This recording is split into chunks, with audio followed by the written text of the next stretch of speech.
La redacción constitucional. ¿Qué tal? ¿Cómo están ustedes? Bienvenidos a este nuevo espacio para ustedes, para la ciudadanía. Lo hemos creado especialmente porque nos interesa de sobremanera el proceso de la Convención Constitucional, de lo que se está trabajando en este borrador, de lo que tiene que salir el próximo 4 de julio y además interesante también porque se tiene que plebiscitar el próximo 4 de septiembre el texto final de la nueva Constitución. Para explicar todo el contenido de este nuevo texto estamos junto a Claudio Fuentes, el ex coordinador de la plataforma Contexto, académico además universitario, ustedes lo conocen muy bien, con quien vamos a estar explicando, lo dijo muy bien Claudio, con peras y manzanas respecto de todo lo que es este proceso y lo más importante, términos, conceptos, palabras en este nuevo texto constitucional. ¿Cómo estás, Claudio? Muy bien, la idea precisamente es eso, o sea, es tratar de ir explicando paso a paso el proceso y tratar de buscar que la ciudadanía comprenda lo que es el texto, pero también el proceso, porque todavía queda una etapa que es de aquí a septiembre. Y hoy día queremos precisamente hablar del proceso. ¿Qué es lo que viene en el proceso constitucional? Eso es súper importante. Los hitos importantes que vienen también en lo que va ahora en el trabajo de la Convención Constitucional, porque ya se entregó el texto borrador el pasado 16 de mayo.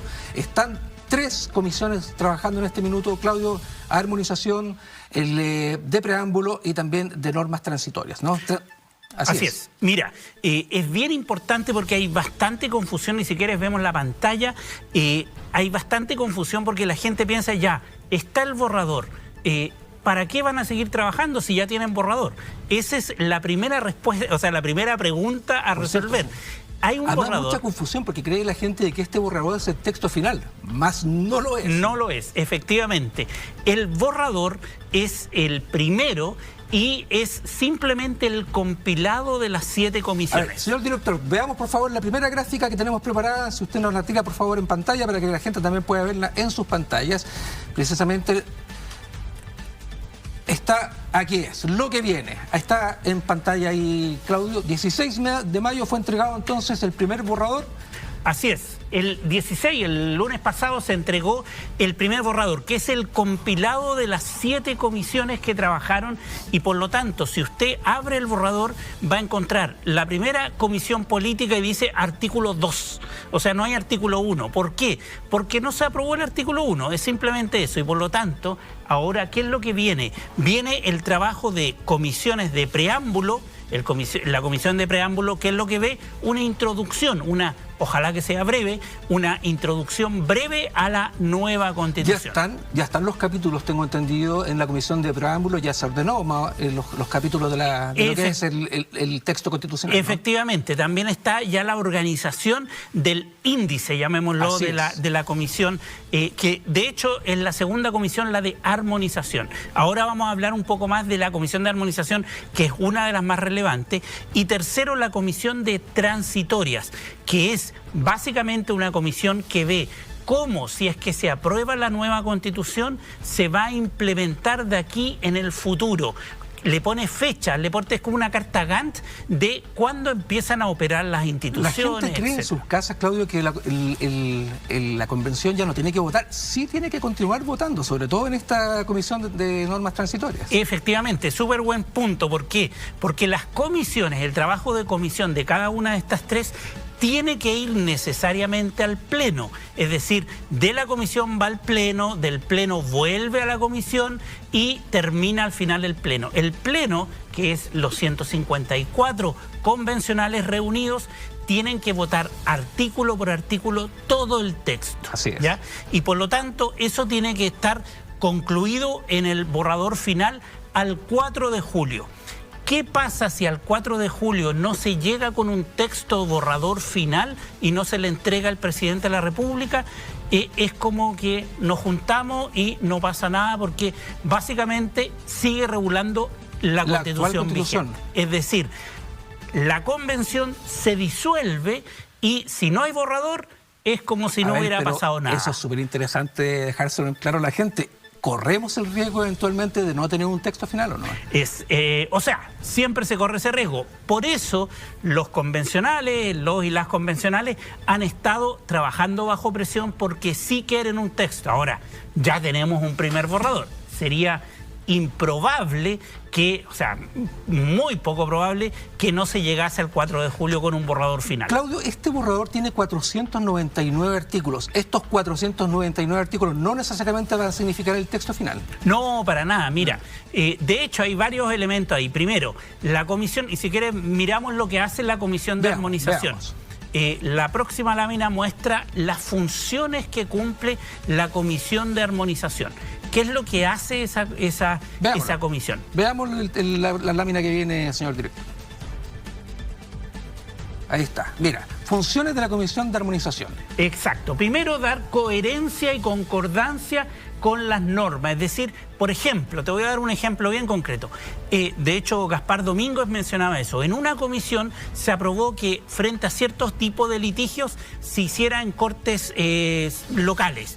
Y otra comisión dijo que esos mismos litigios se tenían que hacer en cortes de apelaciones. Bueno, ahí hay una incoherencia, por lo tanto hay que resolverlo. Otro problema que tienen es que hay mucha redundancia de una comisión a otra de los mismos conceptos. Por lo tanto, seguramente va a haber reducción. Y lo tercero, que es lo más importante, tiene que ver con revisar deficiencias, omisiones y contradicciones, que es súper importante. ¿Por qué? ¿Qué pasa si hay un vacío, por ejemplo, entre dos normas? ¿Puede la comisión de armonización proponerle al Pleno una solución para ese vacío? Sí puede. Por lo tanto, cuando dice, la comisión de armonización solo va a revisar el texto y la sintaxis, no es tan así. Puede tener injerencia en proponerle al Pleno la solución de vacíos. En ese sentido, Claudio, ¿se van a invitar a expertos también en distintos temas para que eventualmente ayuda a la Comisión de Armonización precisamente a resolver esta incongruencia, esta deficiencias o omisiones? ¿También? Totalmente. Tanto en la Comisión de Transitorias como de Armonización ya se están invitando a gente, particularmente a constitucionalistas, para revisar el texto, para darle armonía y coherencia, y en la de Transitoria a los órganos del Estado. El Contralor ya fue, seguramente van a ir otras organizaciones, el gobierno también hizo su propuesta de transitoria. ¿Por qué? Porque requieren tener una idea de qué pasa si se aprueba la nueva Constitución, qué es lo que viene. Hay una controversia con el Poder Judicial, ¿eh? Totalmente, claro, sí. Ahí con el Poder Judicial, con el Banco Central también hizo algún tipo de propuesta, y por lo tanto eso es lo que se tiene que revisar. Esto se demora 3 semanas, 4 semanas aproximadamente, hasta mediados de junio, y entre mediados de junio y el 4 de julio se va a estar votando en el Pleno los textos ya finales, afinados para el borrador final que tiene que estar el 4 de julio. Es súper importante lo que estás diciendo, Claudio, porque ya entonces viene una nueva etapa de votaciones, que no es inmediato, sino que después de los trabajos de las comisiones. Totalmente. Claro. Eso entonces con el Pleno, con todos los convencionales. Y bueno, ahí van a venir también controversias en esas votaciones. Totalmente, imagino, ¿no? Ya hay controversia, hay de dos tipos. Uno, los vacíos. Por ejemplo, se ha planteado esta semana un vacío. Ya no hay tanto debate respecto de, por ejemplo, cuán bicameral asimétrico era el poder de la Cámara Regional. Vamos a tener un programa exclusivo sobre la Cámara Regional. Ahí no hay tanto problema. El problema hoy día son los quórum, porque el futuro Congreso puede aprobar reformas constitucionales con quórum de mayoría absoluta de los integrantes del Congreso futuro, la mayoría absoluta de los en ejercicio. Y por lo tanto ahí eso planteó y dijo, oye, con la Contraloría, con el Poder Judicial y algunos poderes, ¿no será mejor tener un quórum especial? Bueno, ahí surgió ese debate y por lo tanto eso está siendo objeto de discusión. En esta comisión de armonización, ¿cuántos convencionales están trabajando actualmente? Ya. Las comisiones tienen distinta composición. La de transitorias creo que son 33, estas son de 40. Y por lo tanto, no todos los convencionales están involucrados en este trabajo. Se eligieron proporcionalmente de acuerdo a cada colectivo que hay y por lo tanto es un grupo más pequeño que está trabajando en estas 3 comisiones y eso va a estar hasta mediados. La pregunta inmediata de la gente que está en su casa, Claudia, ¿y los otros convencionales que no están en las comisiones, qué están haciendo? Ya, los otros están trabajando en varias cosas. Primero, hay otras comisiones que sí siguen trabajando. Por ejemplo, la de participación ciudadana sigue trabajando y hay una comisión encargada de eso. Y otros lo que van a hacer es trabajo territorial. Recuerda tú que desde enero hasta ahora habían suspendido todo vínculo territorial de los convencionales con los territorios, con sus regiones, con sus distritos. ¿Por qué? Porque estaban dedicados a escribir la Constitución. Así por lo tanto, vuelven al trabajo territorial y van a estar explicando el nuevo texto constitucional. De hecho, están hoy día, esta semana también, en la región del Maule, haciendo estas explicaciones, la Convención Constitucional. La semana pasada estuvo en Antofagasta, esta semana está en el Maule. Perfecto, sí. Ahora, mira, hay bastantes controversias respecto a si estos son, comillas, paseos de curso y nada más. Sí, primero, claro, la Convención ha seguido trabajando en comisiones en las regiones. Y segundo, es una muestra de descentralización. El discurso de la descentralización ha sido bien polémico. Porque, por ejemplo, cuando los convencionales vienen a Santiago, cuando alguien viene a Santiago, viene a trabajar. Pero cuando se va a regiones, se va de vacaciones. Entonces, y piensa tú que más de la mitad de los convencionales vienen de regiones a Santiago. Entonces diríamos que están vacacionando acá. Entonces ahí hay que tener cuidado con ese argumento de salir a región es salir de vacaciones. Así es, sí. No es tan así y el punto es que controlemos a los convencionales respecto de qué están haciendo en la región. Claudio, una pregunta que se hace mucho la gente en sus casas es: ¿este texto constitucional va a ser un texto muy difícil de leer o también se va a tener cuidado en el lenguaje? Mira, originalmente estaba planteado el tema de la facilidad del lenguaje, es decir, que trate de ser con lenguaje simple. Sin embargo, es un texto jurídico y el lenguaje jurídico a veces es difícil. Hay muchas cosas, muchos términos que para especialistas es como caen de cajón. Por ejemplo, tutela de derechos. Entonces, pero una ciudadana, un ciudadano dice, ¿pero qué es tutela de derechos? ¿Qué es la tutela? Entonces, hay muchos conceptos que son del jargón especialista que hay que bajar. Yo creo que este texto va a quedar más extenso que la Constitución actual. Claro. De todos modos, con menos artículos que esos 499 que se aprobaron. ¿Por qué? Porque hay otro elemento. Por ejemplo, en los artículos de derechos sociales, en la Constitución actual es un solo artículo para 25 considerando, así como numerales, del 1 al 20. Entonces se cuenta como un artículo. Pero en realidad en la Constitución actual, o sea, en la nueva, está el derecho a la salud como un artículo, el derecho a la vivienda como otro, y por lo tanto son muchísimos más. Entonces van a haber menos, pero de todos modos va a ser más grande que la Constitución actual. Vamos a estar poniéndole mucha atención al tema de los conceptos también dentro de lo que es este programa de la Convención Constitucional junto a Claudio Fuentes. Recuerden mandarnos sus preguntas a través de las redes sociales de la Redacción TV. Estamos en Twitter, estamos en Instagram, también estamos en YouTube, estamos en Facebook. Envíenos sus consultas. Con el profesor Claudio Fuentes vamos a estar tratando de responderlas cada una de ellas. Y ahora te voy a invitar que vayamos a un corte comercial, Claudio, porque vamos a la vuelta de comerciales a ver precisamente una cosa muy importante que tiene que ver con el plebiscito de salida. Volvemos en un rato acá en la Constitución, en la Redacción Constitucional. Espérenos.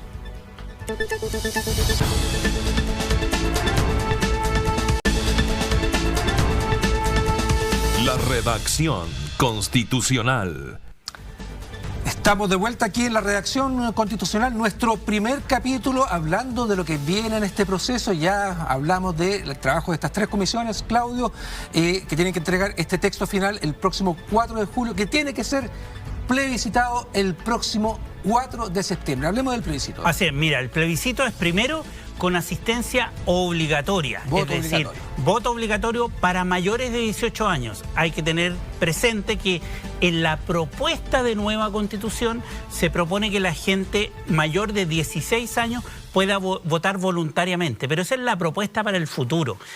Para este plebiscito es mayores de 18 años que estén registrados, el registro es automático, por lo tanto, toda persona que tenga más de 18 años al 4 de septiembre va a poder votar en el territorio nacional. De hecho, hasta hace muy pocos meses atrás se dio la posibilidad del cambio de domicilio también. Del cambio de domicilio, claro, y eso vamos a hablar un poquito más adelante respecto de la logística del proceso. Segundo, hay multas si tú no asistes a votar, que va de 28.000 a 168.000 pesos, que va a ser determinada por los jueces y por lo tanto una multa.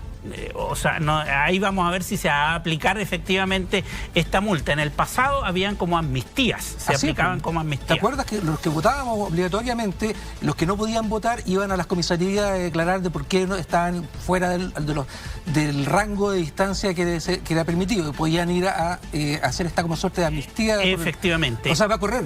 Viene la excusa, eso se llama excusa. Así es.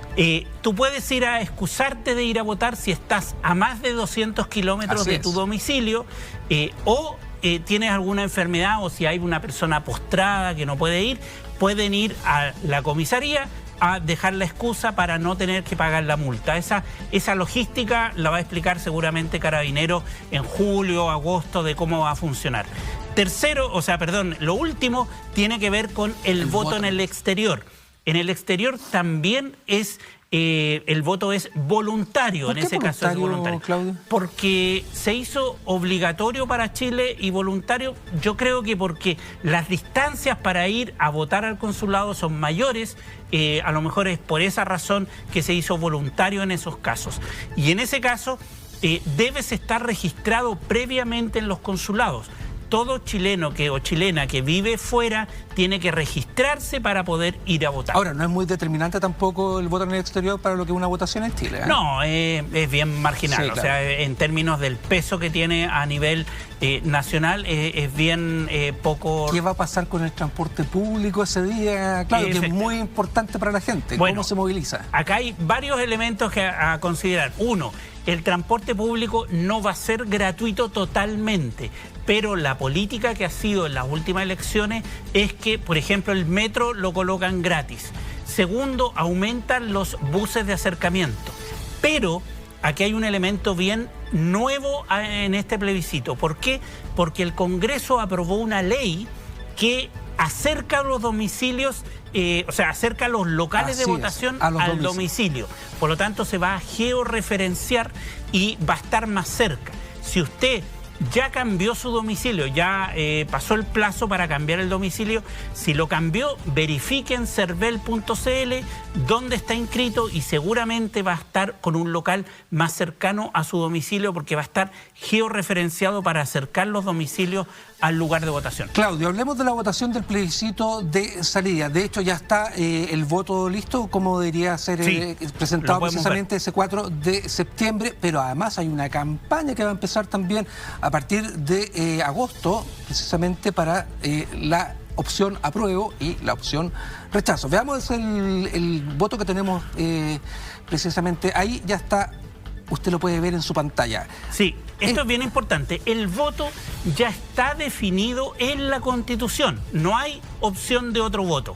Este va a ser el voto oficial. Bueno, es parecido a lo que va a ser un facsímil y que dice, la palabra es, ¿aprueba usted? La pregunta, ¿aprueba usted el texto de la nueva Constitución propuesto por la Convención Constitucional? Y las opciones son apruebo o rechazo. ¿Qué significa eso? Si se aprueba la nueva Constitución, van a pasar unos 60 días para la promulgación de ese texto. Por lo tanto, se promulga después de un plazo que va, y ahí viene las transitorias. Así es. De cuándo, cómo, qué instituciones empiezan a funcionar primero, segundo, etc. Si se rechaza, no es que haya una tercera vía, no hay terceras opciones, es simplemente el texto vigente sigue funcionando. Esas son las opciones que hay en el plebiscito. O se aprueba la nueva Constitución o queda vigente la actual Constitución con todas las instituciones como las conocemos? A ver, qué bueno que toque el tema de la tercera vía, Claudio, porque eventualmente también hay una discusión hoy día sobre, después de este plebiscito del 4 de septiembre, ver la posibilidad o no de una tercera vía para seguir arreglando el texto que salga plebiscitado, ¿no? Claro, todo eso va a depender de qué, de los actores políticos en el Congreso, en el gobierno, en los partidos, en la sociedad civil, pero al día de hoy no hay tercera opción. O sea, institucionalmente el proceso va a ser 4 de julio y después 4 de septiembre se vota, se aprueba o se rechaza, y recién ahí, posteriormente, eventualmente, podría haber alguna opción. ¿Qué sucede? Que los grupos del rechazo hoy día lo que dicen es, bueno, tenemos que dar credibilidad respecto de que si en caso de rechazarse haya algún cambio institucional, ¿cierto? Y por lo tanto están empezando a promover, seguramente un poquito más cercano de septiembre van a anunciar que si se rechaza podemos tener, y ahí hay bastantes caminos. Uno, por ejemplo, que se resuelva en una comisión de expertos, otros dicen que el Congreso actual pueda generar alguna opción. Esa es la que he escuchado más yo, claro, la del Congreso. Pero sí, todo eso es posterior al 4 de septiembre y por lo tanto va a depender de los actores políticos el generar una opción si es que se gana el rechazo. Claudio, mira, mucha gente nos está sintonizando recién, entonces vamos a hacer un pequeño resumen de lo que hemos conversado hasta ahora con Claudio Fuentes, revisando un poco desde el principio las 4 láminas que ya hemos mostrado. En la pantalla ya tenemos la primera. Esto es lo que se viene, usted ya lo está viendo en pantalla. Ya tenemos este borrador que fue entregado el 16 de mayo, están las 3 comisiones funcionando, las que tienen que entregar el texto final, que tiene que ser votado por el Pleno. El 4 de julio tiene que estar finalmente ya el texto final de lo que se va a plebiscitar el día 4 de septiembre en este plebiscito de salida. ¿Cómo funciona una de las comisiones más importantes, Claudio Fuentes, que es la de armonización? Veamos. La Comisión de Armonización ve la concordancia y coherencia de las normas, informa a quién, al Pleno, de las posibles incongruencias y eventualmente puede proponer recomendaciones para enmendar esas incongruencias que hay, y eso va a el Pleno, y también obviamente propone un orden, un índice para este texto constitucional. Revisar las deficiencias y finalmente consolidar este proyecto de constitución para sugerir el orden de las normas. Después viene el plebiscito. Así es. El plebiscito de salida. Viene con asistencia obligatoria, multas si usted no asiste, excusas, se puede excusar si tiene enfermedad o distancia a más de 200 kilómetros del domicilio donde usted está registrado, y en el exterior es voluntario. Y tenemos el voto con la pregunta precisamente para ese día 4 de septiembre en la papeleta que dice: ¿aprueba usted el texto de la nueva Constitución propuesto por la Convención Constitucional? Las 2 opciones ahí, Claudio. Apruebo y rechazo. Apruebo y rechazo. Empieza, como te decía, en agosto la campaña claro, en televisión. En Consejo. Televisión va a haber franja, va a haber una opción apruebo, rechazo. Los partidos seguramente le van a espacio a la sociedad civil para esos espacios. Eso tiene que ser definido por el CERVEL. El CERVEL es el encargado de determinar los tiempos, pero va a haber como una típica campaña informativa, y el gobierno también puede hacer una campaña informativa sobre el texto constitucional. Con la distancia. Con la distancia, que obviamente. se necesita en estos casos también. Exacto. Claudio, contémosle a la gente también de lo que vamos a estar hablando en nuestros próximos capítulos, porque es súper importante que ustedes conozcan muy bien los términos que vienen en este nuevo texto constitucional, cómo se los vamos a estar explicándolo. Y una cosa muy importante, con Claudio Fuentes, Claudio Fuentes, el experto, por cierto, va a hacer esta comparación con el texto actual de la Constitución con lo que está escrito en esta nueva Constitución, ¿no? Sí, lo que vamos a estar haciendo es ir tema a tema, trabajando algunos temas, por ejemplo, que le interesan a la ciudadanía.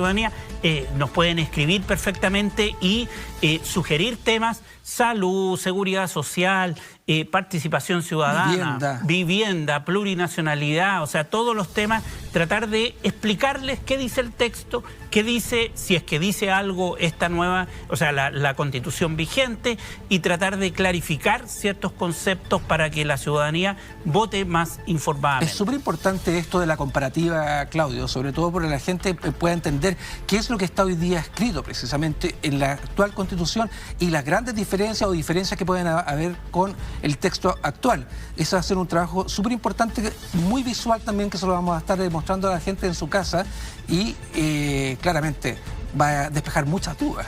Esperemos que contribuyamos a clarificar, a informar y que tenga, ojalá, un voto informado. Hay posiciones respecto de esto, todos tenemos posiciones, ahora lo importante es mostrar el texto y decir, mire, usted decida respecto del tema y que no seamos nosotros los que vayamos a decidir por ustedes. Oye, Claudio, una de las cosas que también conversábamos antes que partiéramos el programa era esto de las comparativas con otros países, sí, que también es súper importante porque muchos de ellos también han tenido procesos constituyentes, pero también cómo es la comparación de este nuevo texto constitucional que está saliendo en Chile comparado con otros países de la región. Totalmente, y yo creo que muchas veces dice, oye, esto es totalmente nuevo, se está innovando, están refundando, y a lo mejor hay elementos novedosos. Yo creo que esta Constitución va a tener bastantes temas novedosos que emergen y que no habían estado en otras constituciones, pero hay otros que sí han estado en otras constituciones y eso es lo que queremos ir también mostrando. Como el tema, por ejemplo, el tema de la plurinacionalidad en nuestro país. ¿Cómo se abordó, por ejemplo, en Nueva Zelanda? ¿Cómo se abordó también en Canadá, en su oportunidad también en los textos constitucionales? Es un trabajo que ustedes también han realizado en contexto. Así es. Ahí vamos a estar viendo porque, por ejemplo, con el tema de la plurinacionalidad, hay textos que explícitamente lo abordan, por ejemplo, Bolivia, Ecuador, y hay textos que, no abordándolo, se refieren a los derechos de autonomía, políticos, territoriales, jurisdiccionales, y eso también se lo vamos a ir explicando para clarificar esos contenidos. Todo Fuente vas a estar lunes, vas a estar miércoles y vas a estar jueves acá. Así es. Explicando detalle a detalle lo que es el texto de la Convención. Los días martes vamos a estar junto a Valentina Matus desde la Convención Constitucional, precisamente hablando sobre el trabajo de cada comisión. Y mañana tenemos una invitada también de la plataforma Contexto que va a venir a contar una cuestión muy importante del texto. Claro, vamos a hablar de el tipo de, o sea, las palabras y contexto de un equipo, de la UDP, con otras organizaciones. Somos un grupo grande de sociólogos, politólogas, etcétera, y que estamos siguiendo el proceso y por lo tanto la idea es incorporar esta nueva camada de gente que también puede contribuir a explicar este texto. Ok, esta ha sido la primera aproximación entonces con nuestro primer capítulo de la redacción constitucional sobre lo que va a ser el trabajo en pantalla con Claudio Fuentes, con Valentina Matus, aquí con el equipo de la redacción, porque nos interesa que usted esté sumamente informado de lo que es el texto constitucional que tendría que ser votado en el plebiscito del 4 de septiembre. Vamos a despejar de todas las controversias, no vamos a tener debates porque ensucia precisamente lo que pretendemos, que usted se informe, se eduque respecto de lo que es este texto constitucional. Claudio Fuentes, te quiero agradecer, te quiero dejar invitado para el día miércoles con nosotros y a ustedes también dejarlos invitados para mañana a un nuevo capítulo de la redacción constitucional aquí a las 15:30 horas. Que estén muy bien.